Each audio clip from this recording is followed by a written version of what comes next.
Junkie Nation, look who we got here. Another MMA superstar, courtesy of gorgeous George and Goes from MMA Junkie Radio. Of course, we're doing it video style because of COVID.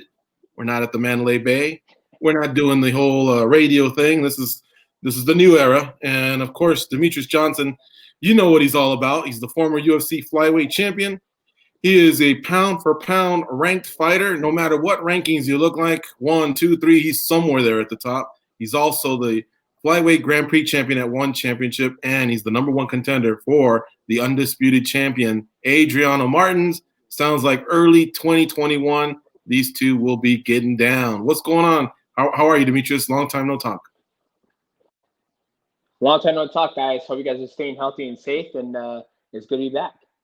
Yeah. So that right there in the back, you already briefed us pre-interview. That's the classroom. So obviously, I know what you're talking about. Kids are staying home and learning. Do you have any subjects? Are you a teacher at all, or is the wifey handling all that? I am the teacher. Wife handles most of it. I handle pretty much the science and art and some of the schooling too, because she goes to the gym in the morning, and then I go to the gym after she's done. So we start school around 8:30, 9 o'clock in the morning. Right now, I taught Tyron all about the continents. Also the scientific method, how you have to have a hypothesis and use observation and you have a conclusion. So yeah, we are doing the homeschooling thing and I can't wait till it's done. Is it fun at all? Are you having fun? Yeah, it's fun. It's almost like a little refresher. Like I when I was doing the scientific method, I was like, dude, you're in first grade. Like this is a little advanced. And I talked to another teacher. She goes, the stuff that my son's doing, Tyron, which is my oldest, some of the stuff he's doing is pretty advanced. Like today, he was learning about citizenship. I was like, you don't need to learn anything about citizenship right now, dog. Like, you just need to worry about being a kid and enjoying it. Nice. Well, that's good that you're chipping in, doing your part. Of course, you've been off for a whole year. And I know most of it has to do with COVID. So it's not like it was by choice. But tell me, how does your body feel after resting it for a whole year? I mean, we're past the year now.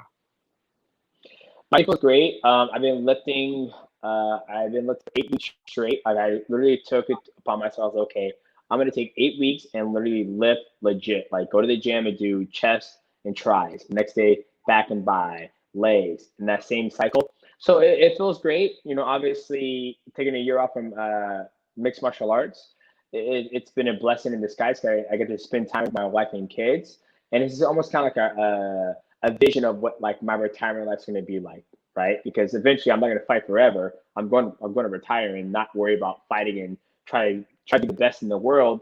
So it was nice. I enjoyed it. Ooh, man, that scares me when I hear the all-time greats throw out the R word. This year alone, Cejudo, Khabib.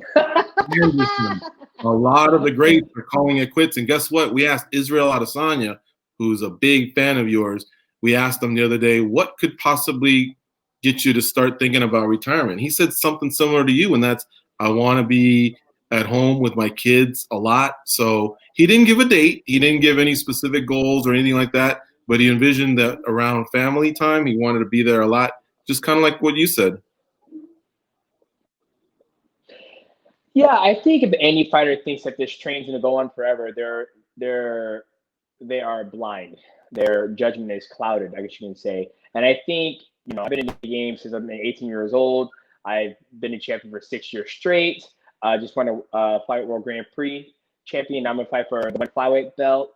At the end of the day, this is gonna come to an end, and I know that. And I think the more I realize that, then it's easier for me to move on with my life instead of, struggling with that. I'm a fighter and I'm going to be this forever. I know I'm not going to be a fighter forever. I know I'm going to be my kid's life forever. I know I'm going to be married to my wife forever.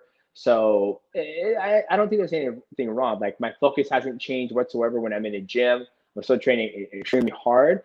But, COVID-19 showed me that like I can't wait till I'm done fighting and I don't have to worry about like, oh, I got to get ready for this fight. Not saying I don't like getting ready for fights, but, I hear a lot of athletes when it's time to hang it up, they have a hard time transitioning into the next thing in life, the next chapter in their life. I'm saying that when I was in COVID-19, I got a little glimpse of what it looked like, and I'm looking forward to it. Not saying I'm about to retire. I got about 4 or 5 more years left in me, but I love being at home. I love not having my body banged up. I love not potentially tearing my MCL or LCL or ACL when I'm getting into fights or getting blood clots or whatever. So, yeah, COVID-19 been dope for me. Do you know how you will plan yours? A few of the guys kind of surprised us. A few others kind of said, hey, look, when I finish out my contract or a certain age, I mean, Silva's no shocker. In fact, to be clear, it appears he'll no longer fight in the UFC again. He could still fight outside the UFC.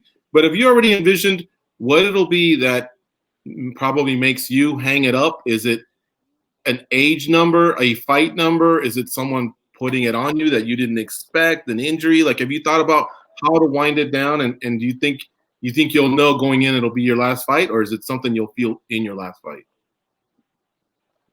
I think it'd be something I would feel. Obviously, I think financial is a bigger thing for myself. I want to be able to be financially secure, that way I don't have to go try to find a job or do something, and I can, still live the lifestyle that I live now. And I think when the time comes, I think my coaches, my teammates will know that it'll be the last one. But other than that, I haven't given myself a date. Obviously, it's all predicated on my body, Okay, last question from me here, and then I'm going to turn it over to Goes. You said for 8 weeks you did some good lifting. Will you taper down, and like lean out, or do you think you can still be, Buff Daddy and still get to the weight that you've competed at for so long? Because obviously muscle adds weight.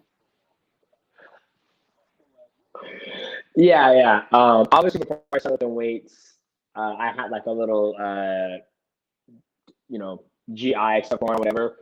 And I was weighing 138 pounds. Now I weigh 143 pounds waking up. So I'm a little bit bigger than I'm used to. And what I trimmed down, it's natural, because once I start my full-blown training camp, I won't be doing this much weight training. So I'll get down to 135 easy. Now, the question is, would I ever fight at 125 ever again? Absolutely not. I had a question for you, Buff Daddy. I've always known you as being a calm, cool, collected guy, but I want you to try and share with me, if this has even happened, when was the last time you were scared? Ooh, scared? You know what? Scared to fight? Is that what you're asking? Yeah, just overall. I'll say overall, I'll say health issues. I've never been scared to fight or compete, or scared to lose, or scared to not perform, because it's part of the game, right? I would say the last time I've been like, scared or petrified is when my sister passed. Just seeing that whole thing happen. That was probably the last time I was scared, and seeing Endgame of life. That was probably the last time I was scared. But other than that, I mean, yeah. And once you see somebody that you're, grew up with and all that stuff pass away right in front of your eyes, it's like, shit, that's Endgame, dog. That's going to happen one day, whether it's peaceful or, traumatic. That's what's going to happen. Is there a moment that you can point to when you made the transition from the UFC to one championship, a moment where you said, okay, I feel good, this was the right decision? Yeah, I think when everything just went down, and I sit back, I was literally thinking about this today. I see a lot of athletes, they stay in one promotion throughout the whole entire career. And I'm glad that this is like my third promotion. I started in WEC. It was phenomenal. The blue cage, the blue gloves on WC versus, WC wreckage or whatever. And then we went to the UFC, and I did a lot of great things there. Now I'm transitioning over to one championship. So I got to jump around. You look at the greats like Mirko Krokop, Vanderlei Silva, Musa Shogun Hua. The list just goes on. These guys are fighting multiple different organizations, and so they were able to travel abroad. So for me to be able to compete for one championship, go to Singapore, Japan, Manila, which I never thought I'd be able to do in my career, I'm able to do it now, and I'm enjoying it. I'm having a great time. You're going to be back one day here in Vegas.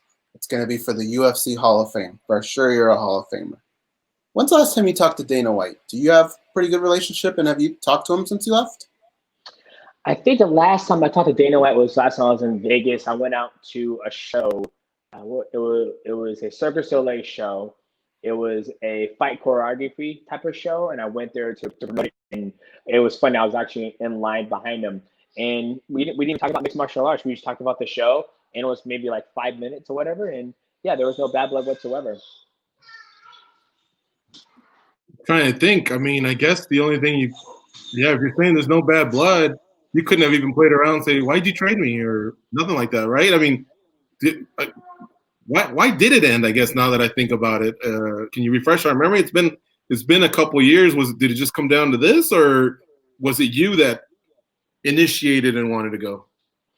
Yeah, I think it was a little bit of me initiated wanted to go. I've been in the UFC for quite some time. The champion for a very long time. And when it came to what I wanted to do next in my career, is like I wanted an opportunity to fight abroad, go do something totally different, right?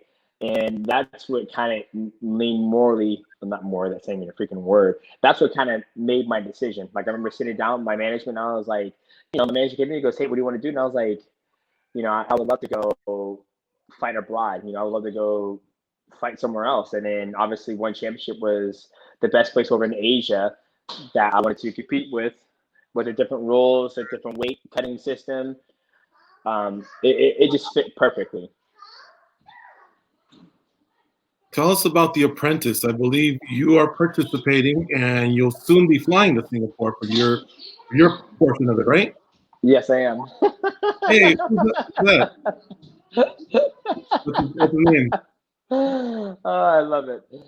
Yes, so I'm taking off to Singapore to help film the one Apprentice. I'm very much looking forward to it. We have a whole bunch of different episodes that are going to be going on.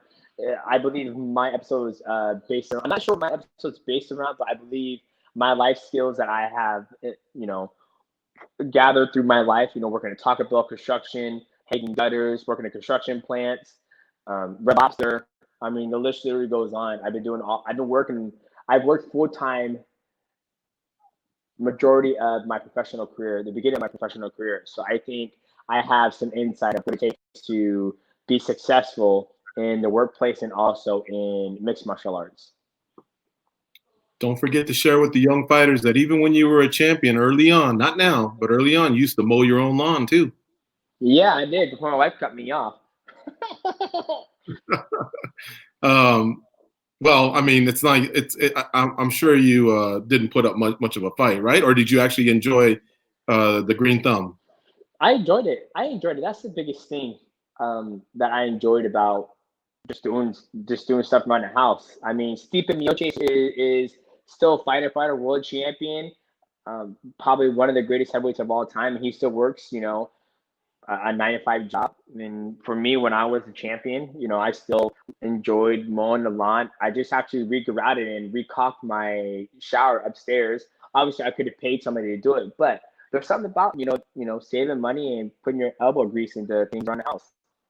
I heard that. All right, let's finish up with GOAT talk, because again, going back to the big names that retired, of course, that presents the storylines. Is he the greatest? Is she the greatest? If not, who is it? Your name pops up a lot. Let's be honest. Israel Adesanya said you. I think Daniel Cormier, same thing in the summer, was mentioned your name.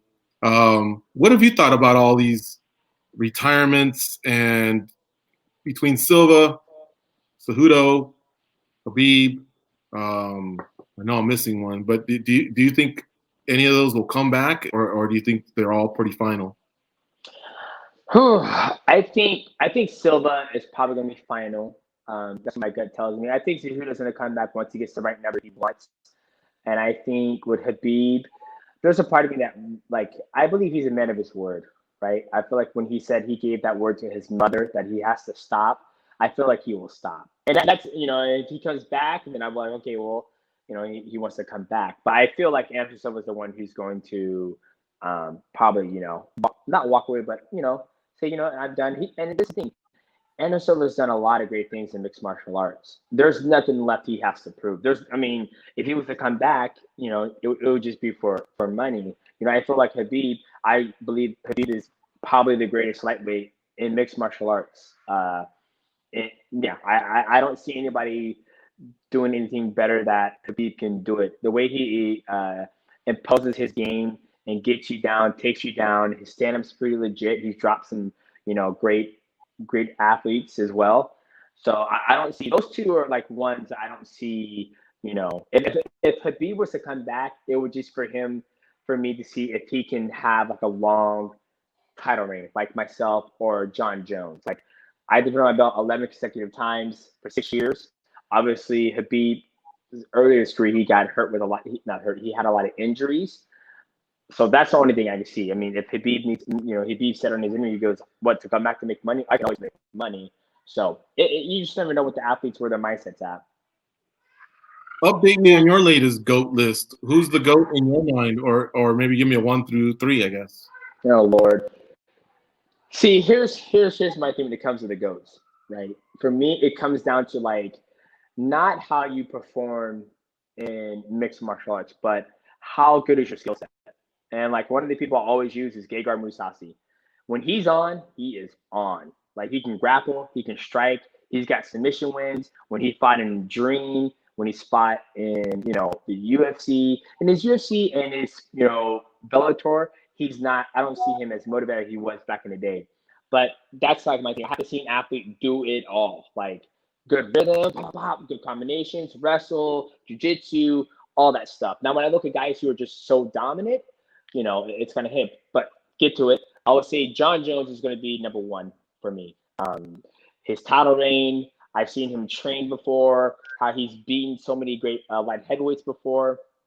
And then after that, it starts to get cloudy. I'm not going to lie. It gets cloudy.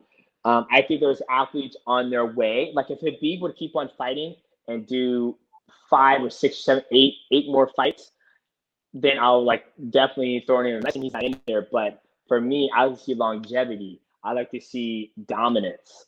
Longevity is a big thing. A lot of people, when you look at, what John Jones has done with I think he's 15 consecutive, 15 world title fights. Guy goes 15.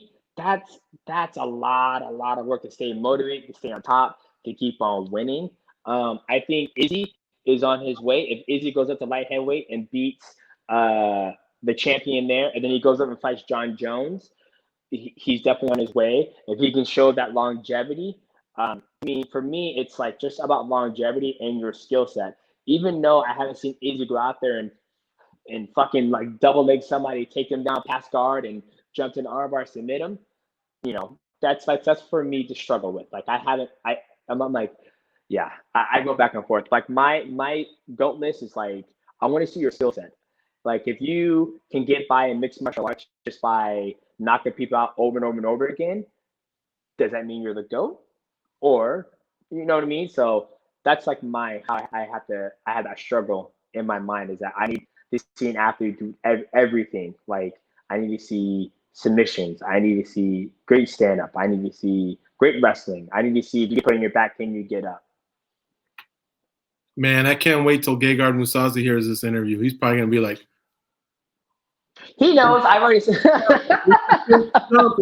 my name, and he put it in that GOAT conversation. He's going to have a little bit of swag, man. But see, this is the thing. It's all about everybody's opinion, right? It's my opinion. It doesn't mean, like my buddy Bibiano Fernandez. I've trained with him, and he is a nasty little man, and he's nowhere to be seen. And for me, I'm like, you look at my man Bibiano Fernandez. His skill set is, he's the longest champion ever in one championship. Phenomenal grappling, heavy hands, fought all around the world, and he's not brought up. So for me, is it a popularity contest? Is it what exactly puts you in that discussion of greatest of all time? For me, it's longevity. How many championships have you done? How, a little bit of everything. So for me, that's why I put Gegard in there, because when I watch him, I'm like, holy shit, like look at his hands, look at his grappling, look at his submissions. I'm like, man, he can do it all. John Jones, look at his grappling, look at his hands, look at his submissions. Look how long he's been a champion. He can do it all. When I look at Khabib, great submissions, great hands. His longevity as a champion, it's not there yet. So for me, it's like, Khabib, keep going. If you want to end on, Demetrious Johnson, Mount Rushmore, which is not a big deal. But if Khabib were to keep on going, to keep on just smashing everybody, he fights Conor again, beats the hell out of Conor, beats Dustin again, just like me. I beat Johnson twice. beat Fyodor Gucci, beat Joseph twice. Then, I'm starting to, do rematches. Fight Henry Cejudo, beat the bricks off him. Fight Henry Cejudo the second time, came up short. That's the longevity I'm talking about. It's like whatever style you go against, you beat him twice. Even though you beat him once, shit, hell, try to beat him again, get the paycheck. If you lose, keep it going. If you win, keep it going. So that's about the longevity of, when you start in that doping session. What are the chances you and Cejudo will fight a third time? And by that, I'm not implying you coming back to the UFC. I'm just saying life takes us in many different directions. He might wind up at one. You both might wind up somewhere else. I don't know. Maybe Oscar De La Hoya's MMA promotion. I don't know. But I just tell you that you guys will settle, that little trilogy, or do you think just the ships have sailed in different directions? To be honest with you, I have no idea. Obviously, with COVID-19, shit, how we know there's gonna be COVID-21. I have no idea. You just never fucking know, right? So for me, I'm focused on one fight ahead, and the next fight's Adrian Reyes. Get away for that fight. He's a tough opponent, tall athlete, great grappler. So we're focused on that. All right, fair enough. You're right. Marias is ahead of you. That's the goal. But I'm going to put it in the universe. Probably like 2022, if you're still fighting. I think both of you are still young enough to pull it off. Maybe late 2021, but 2022, I see it, man. I see it. Shit, COVID. I can see a COVID 22 too. Maybe, hope not. I'm knocking on wood right now. But you just never know. I mean, COVID-19. I'm not gonna lie. Like, I was literally getting ready for this fight, feeling great, And next thing you know, I had my tickets booked already to go out to Jakarta. To China, then Jakarta, and then this shit just happened. I was like, you know what, I'm over it. And then just to get set on the silence for a full year, I'm like, I gotta start thinking about something else, because all it takes is one virus to wipe out your whole entire career. I gotta start looking at, what am I do if there was a part in my mind where I was like, what if I never fight again?